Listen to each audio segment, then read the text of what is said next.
یہاں پر ایک بات،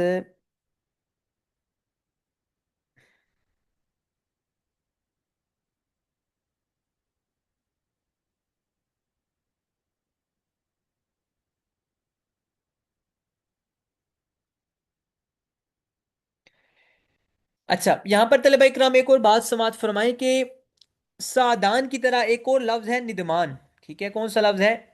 ندمان. اب یہ بھی کیا ہے؟ منصرف ہے. یہ کیا ہے؟ منصرف ہے، ٹھیک ہے.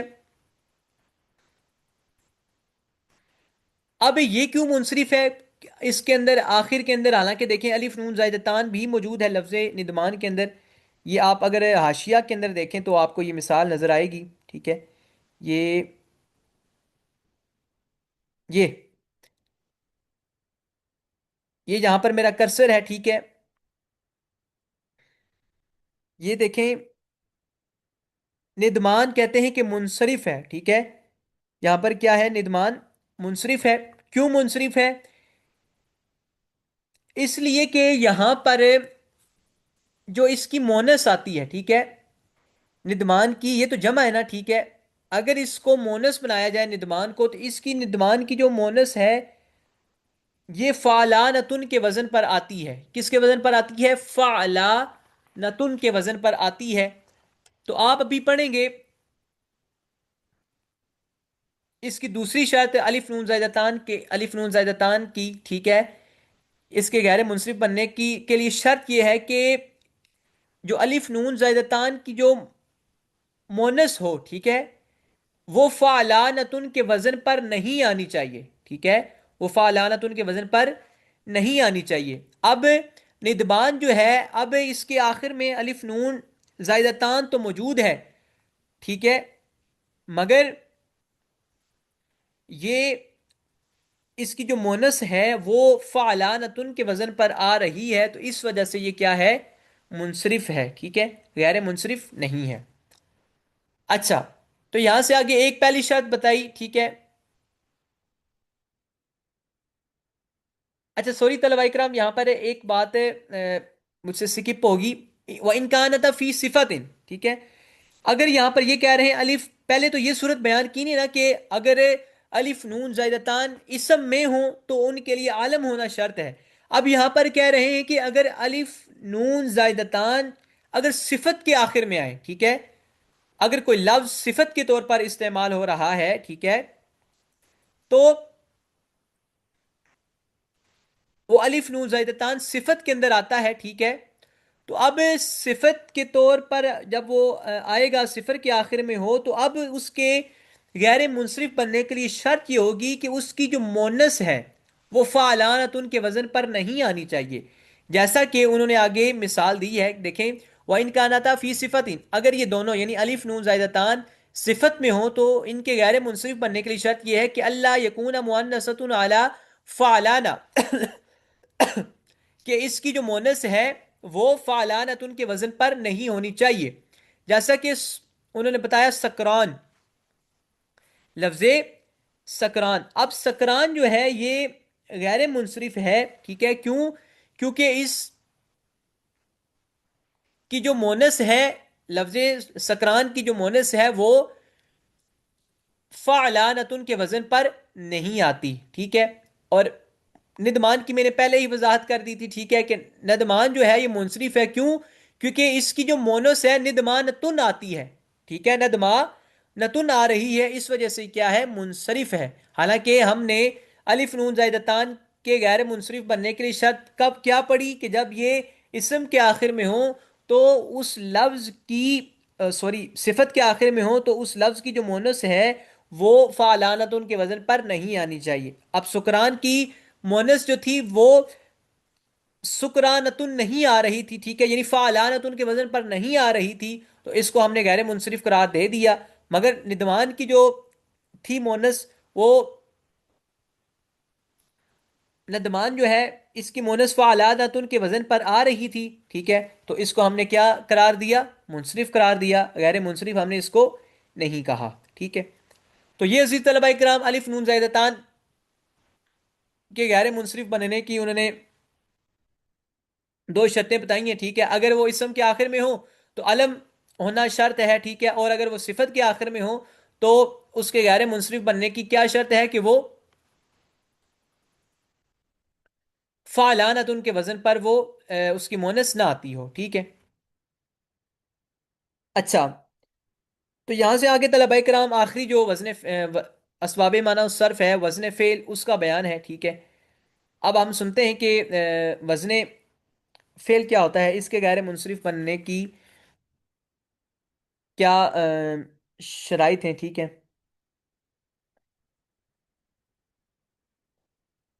اچھا طلبہ کرام، پہلے آپ مفہوماً سماعت فرما لیں، ٹھیک ہے، تو پھر میں آپ کو اس کا ترجمہ بھی کروا دیتا ہوں، ٹھیک ہے۔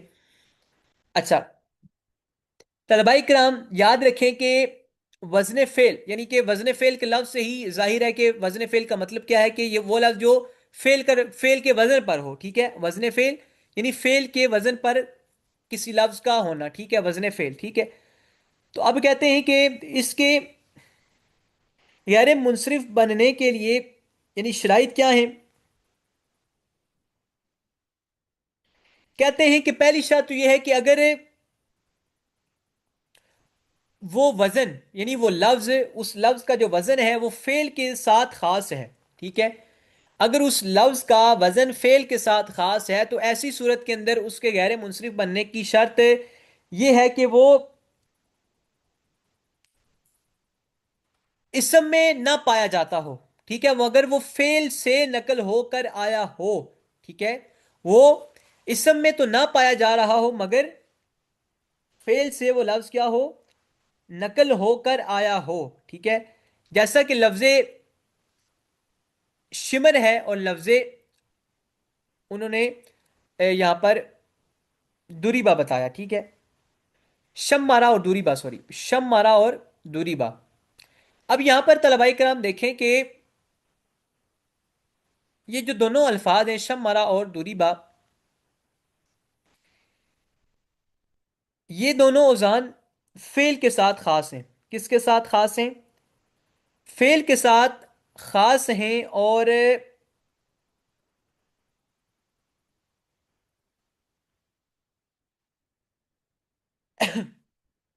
یہ کہتے ہیں کہ فعل سے نقل ہو کر آئے ہیں، کس سے؟ فعل سے نقل ہو کر آئے ہیں، ٹھیک ہے۔ اب جیسے کہ دیکھیں لفظ دوری با ہے، یہ دارا با سے نقل ہو کر آیا ہے، ٹھیک ہے، دارا با سے دوری با نقل ہو کر آیا ہے، ٹھیک ہے، اور یہ فعل کے وزن کے ساتھ بھی بن رہا ہے، ٹھیک ہے۔ اور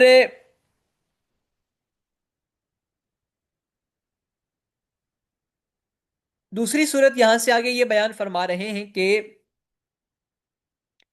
اگر وہ وزن فعل کے ساتھ خاص نہیں ہے بلکہ اسم میں بھی پایا جاتا ہے، ٹھیک ہے۔ پہلی صورت تو یہ تھی اگر وہ وزن فعل کے ساتھ خاص ہے، ٹھیک ہے، تو اس کے غیر منصرف بننے کے لیے کیا شرط ہے کہ وہ اسم میں نہ پایا جاتا ہو، وہ وزن اسم میں نہ پایا جاتا ہو، ٹھیک ہے، بلکہ مگر وہ فعل سے بے شک نقل ہو کر اگرچہ آ جائے، ٹھیک ہے۔ تو اب دوسری صورت کے اندر یہ بیان فرما رہے ہیں کہ وہ وزن فعل کے ساتھ خاص تو نہیں ہے مگر اسم میں بھی پایا جاتا ہے، تو ایسی صورت کے اندر اس کے غیر منصرف بننے کے لیے شرط یہ ہے کہ اس کے شروع میں، اس لفظ کے شروع میں حروف مضارع میں سے کوئی حرف ہونا چاہیے اور وہ ہاں کو بھی قبول نہ کرتا ہو، ٹھیک ہے، اور وہ ہاں کو قبول بھی نہ کرتا ہو، ٹھیک ہے۔ جیسا کہ انہوں نے مثال دی لفظ احمد، لفظ یشکر، لفظ تغلب اور لفظ نرجس، ٹھیک ہے۔ اب آپ دیکھیں طلبہ کرام، لفظ احمد جو ہے اس کا جو وزن ہے یہ فعل کے ساتھ خاص نہیں ہے، ٹھیک ہے۔ اب لفظ احمد جو ہے یہ اسم کے طور پر پایا جاتا ہے، ٹھیک ہے۔ تو اب انہوں نے بیان کیا کہ اس کے اب غیر منصرف بننے کے لیے کیا شرط ہوگی کہ اس کے شروع کے اندر حروف مضارع میں سے کوئی علامت اس لفظ کے اندر پائی جانے چاہیے، ٹھیک ہے۔ اب دیکھیں لفظ احمد جو ہے یہ فعل کے ساتھ خاص نہیں ہے، اسم میں بھی پایا جا رہا ہے، ٹھیک ہے، یہ اسم کے طور پر استعمال ہوتا ہے، تو اب یہ غیر منصرف کیوں بن رہا ہے؟ چونکہ اس کے شروع کے اندر لفظ حمزہ آئی ہوئی ہے. حروف مضارع کتنے ہیں؟ اتین، الف تا اور یا اور نون. چار حروف مضارع کی علامات ہیں، الف تا اور یا نون. اب ان میں سے جو لفظ حمزہ ہے احمد کے اندر پہلے وہ لگا ہوا ہے. اسی طرح لفظ یشکر ہے، ٹھیک ہے، علامت مضارع جو یا ہے یہ بھی اس کے شروع کے اندر لگی ہوئی ہے. اسی طرح جو علامت مضارع تا ہے یہ بھی تاغلب کے اندر لگی ہوئی ہے. اسی طرح علامت مضارع جو نون ہے وہ بھی نرجس کے شروع کے اندر لگی ہوئی ہے. ٹھیک ہے، تو اب یہ سب کے سب کیا ہوں گے؟ غیر منصرف بننے کی صلاحیت رکھتے ہیں. ٹھیک ہے، اور ان سب کو اگر آپ دیکھیں یہ ہا کو قبول نہیں کرتے. ٹھیک ہے، یہ ہا کو بھی قبول نہیں کرتے. یعنی کہ دیکھیں آپ، احمد کو کبھی بھی احمدہ نہیں پڑھا جاتا. ٹھیک ہے، اس کے آخر میں ہا نہیں پڑھا جاتا. اسی طرح لفظ یشکر آپ نے جہاں پر بھی سنا یا پڑھا ہوگا تو وہاں پر یشکر ہی استعمال کیا جاتا ہے، یشکرہ. ٹھیک ہے، آخر میں مطلب کہ ہا لگائیں یشکر کے اندر، ایسا نہیں ہوتا. ٹھیک ہے، قرآن شریف کے اندر بھی لفظ آتا ہے فَإِنَّمَا يَشْكُرُ. ٹھیک ہے، حدیث پاک کے اندر بھی الفاظ آتے ہیں لفظ یشکر کے، تو وہاں پر ہا کا استعمال ان کے ساتھ نہیں کیا گیا. ٹھیک ہے، یعنی یہ ہا کو قبول کرنے والے نہیں ہیں. اسی طرح تغلب اور نرجس کے اندر بھی یہی معاملہ ہے. ٹھیک ہے، اچھا اب آپ آ جائیں ترجمے کی طرف. ٹھیک ہے، اما وزن الفعلی کے وزن فعل، فشرط ہو پس اس کے غیر منصرف بننے کی شرط یہ ہے کہ ان یختص بالفعلی کہ یہ فعل کے ساتھ خاص ہو، ولا یوجد فی الاسم اور اسم کے اندر نہ پایا جاتا ہو، الا مگر منقولا عن الفعلی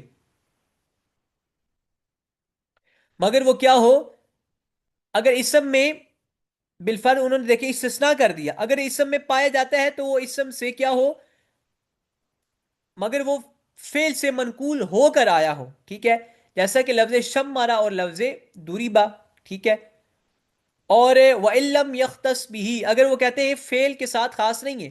ٹھیک ہے، ان الفاظ کا وزن فعل کے ساتھ خاص نہیں ہے مگر اسم میں بھی وہ پائے جاتے ہیں، تو فیاجب ہو تو پس اس صورت کے اندر واجب ہے ان یکون فی اولیہ احدی حروف المضارع کہ ان کے شروع میں حروف مضارع میں سے کسی علامت کا پایا جانا ضروری ہے. ٹھیک ہے، یہ نیچے آپ دیکھیں مضارع کے نیچے لکھا ہوا ہے اتین، یعنی حروف مضارع بتلائے ہوئے کتنے ہیں؟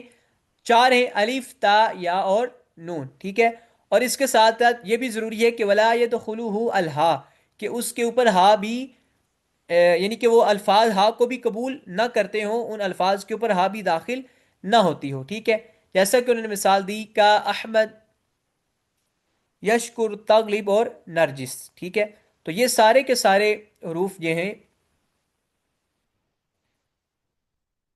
غیر منصرف بننے کی صلاحیتیں رکھ رہے ہیں. ٹھیک ہے، ان سب کے اندر دیکھیں دونوں شرائط وزن فعل کی جو ہم نے پڑھی تھی دونوں شرائط پائی جا رہی ہیں. ٹھیک ہے،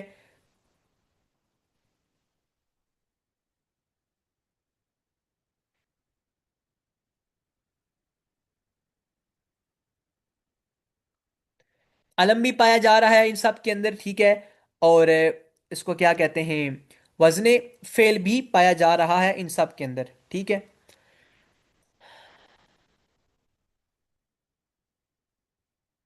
یہاں تک طلباء کرام امید ہے سب کو سمجھ آ گئی ہونی ہے. آپ جب ریوائز کریں گے اس سبق کو انشاءاللہ، ٹھیک ہے، تو آپ کو مزید بھی سمجھ آ جائے گی. ٹھیک ہے، پھر بھی اگر کسی بھائی کو کسی لفظ کے منصرف یا غیر منصرف ہونے کی بات سمجھ نہ آئے، ٹھیک ہے، تو وہ مجھ سے بلا تکلف پوچھ سکتا ہے. ٹھیک ہے،